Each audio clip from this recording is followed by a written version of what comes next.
Hi എല്ലാവർക്കും നമസ്കാരം. ഇന്ന് നമുക്ക് ഓണം സീരീസിൽ നല്ലൊരു അടിപൊളി റെസിപ്പി നോക്കാം. നെല്ലിക്ക പുളിശ്ശേരിയാണ് ഇന്നത്തെ നമ്മുടെ റെസിപ്പി.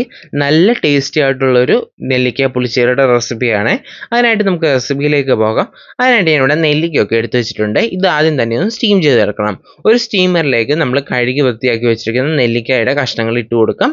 അപ്പോൾ ഇതിലേക്ക് നമ്മൾ നെല്ലിക്ക ഇട്ട് കൊടുത്തിട്ടുണ്ട്. ഇനി നമുക്ക് സ്റ്റീമറിൻ്റെ അടപ്പ് വെച്ച് അടച്ചിട്ട് നമുക്കൊരു 5 മിനിറ്റാണ് സ്റ്റീം ചെയ്തെടുക്കേണ്ടത്. അപ്പോൾ ഹൈ ഫ്ലെയിമിൽ ഒരു 5 മിനിറ്റ് നന്നായിട്ടൊന്ന് സ്റ്റീം ചെയ്തെടുക്കാം. 5 മിനിറ്റിന് ശേഷം നന്നായിട്ട് നെല്ലിക്കൊക്കെ ഒന്ന് വെന്ത് വന്നിട്ടുണ്ട്. ഇനി ഇതിൻ്റെ ചൂടാറിയ ശേഷം നമുക്കൊന്ന് കട്ട് ചെയ്തെടുക്കണം. ഇതിൻ്റെ കുരുവൊക്കെ മാറ്റിയിട്ടാണ് നമ്മൾ കട്ട് ചെയ്തെടുത്തിട്ട് ഇതുപോലെ ഒരു ചട്ടിയിലേക്ക് ഇട്ട് കൊടുത്തിട്ടുണ്ട്. ഇതോരോ ഒല്ലിയായിട്ട് നമ്മൾ അടർത്തി എടുത്തിട്ടുണ്ട്. ഇങ്ങനെയാണ് കട്ട് ചെയ്തെടുക്കേണ്ടത്. നമ്മൾ സ്റ്റീം ചെയ്തെടുക്കുന്നത് നെല്ലിക്ക ഒന്ന് കട്ട് ചെയ്തെടുക്കാൻ എളുപ്പത്തിന് വേണ്ടിയാണ്. ഇനി ഇതിലേക്ക് പാകത്തിന് ഉപ്പ് ചേർത്ത് കൊടുക്കാം. ഇതിലേക്ക് മുളക് പൊടിയും മഞ്ഞൾപ്പൊടിയും കൂടെ നമുക്ക് ഇതിലേക്ക് ചേർത്ത് കൊടുക്കാം.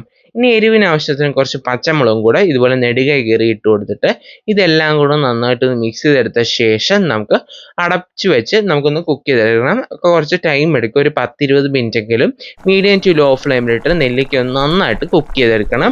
നെല്ലിക്കയ്ക്ക് അത്യാവശ്യം വേവുണ്ട്, അതുകൊണ്ട് തന്നെ നന്നായിട്ട് കുക്ക് ചെയ്തെടുക്കണം. ഇപ്പോൾ നെല്ലിക്കയൊക്കെ നല്ല പാകത്തിന് കുക്കായി വന്നിട്ടുണ്ട്. ഇനി ഇതിലേക്കുള്ള അരപ്പരയ്ക്കണം. അതിനായിട്ട് തേങ്ങ ചിരക്കി എടുത്തിട്ടുണ്ട്. ഇതിലേക്ക് നമുക്ക് ജീരകം ചേർത്ത് കൊടുക്കാം. ഒരു നുള്ള് കടുകും കൂടെ ചേർത്ത് കൊടുത്താൽ നന്നായിരിക്കും. അപ്പോൾ ഇതിലേക്ക് കുറച്ച് വെള്ളം ചേർത്ത് നല്ല ഫൈൻ പേസ്റ്റായിട്ട് അരച്ചെടുത്ത് ഇതിലേക്ക് ഒഴിച്ചു കൊടുക്കണം. ഇതിൻ്റെ റോ ടേസ്റ്റ് നന്നായിട്ട് മാറിക്കിട്ടണം, അല്ലെങ്കിൽ കറി കേടാകാനും അതുപോലെ തന്നെ കറിയുടെ ടേസ്റ്റ് മാറാനും നന്നായിട്ട് ചാൻസ് ഉണ്ട്. അതുകൊണ്ട് തന്നെ നന്നായിട്ട് ഇതിൻ്റെ തിളപ്പിച്ചിൻ്റെ റോ ടേസ്റ്റ് എല്ലാം മാറിയ ശേഷം മാത്രമേ നമ്മൾ ഇതിലേക്ക് തൈര് ചേർക്കാവൂ. അതുകൊണ്ട് തന്നെ നമ്മളെപ്പോഴും നന്നായിട്ട് കുറച്ച് ടൈം തിളപ്പിച്ചിട്ട് ചൂടാറാൻ വെക്കണം. ഇതുപോലെ റോ ടേസ്റ്റ് മാറിയ ശേഷം നമ്മൾ കുറച്ച് നേരം മാറ്റി വെക്കണം. ചട്ടിയുടെ ചൂടാറിയ ശേഷം മാത്രമേ തൈര് ചേർക്കാവൂ. അപ്പോൾ തൈര് ഇതുപോലെ ഞാൻ നല്ല കുറച്ച് പുളി കുറഞ്ഞ തൈരാണ് എടുത്തിട്ടുള്ളത്.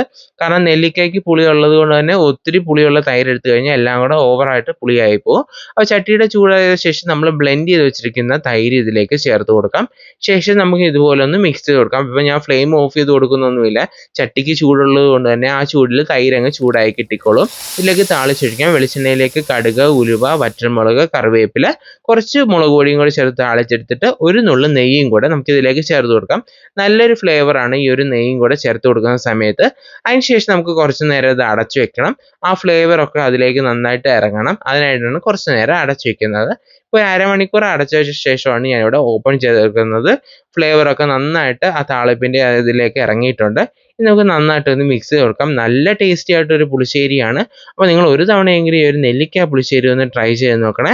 നമ്മുടെ വയറിനൊക്കെ നല്ലൊരു സാധനമാണ് നെല്ലിക്ക. അപ്പോൾ നെക്സ്റ്റ് റെസിപ്പി നമുക്ക് വീണ്ടും കാണാം.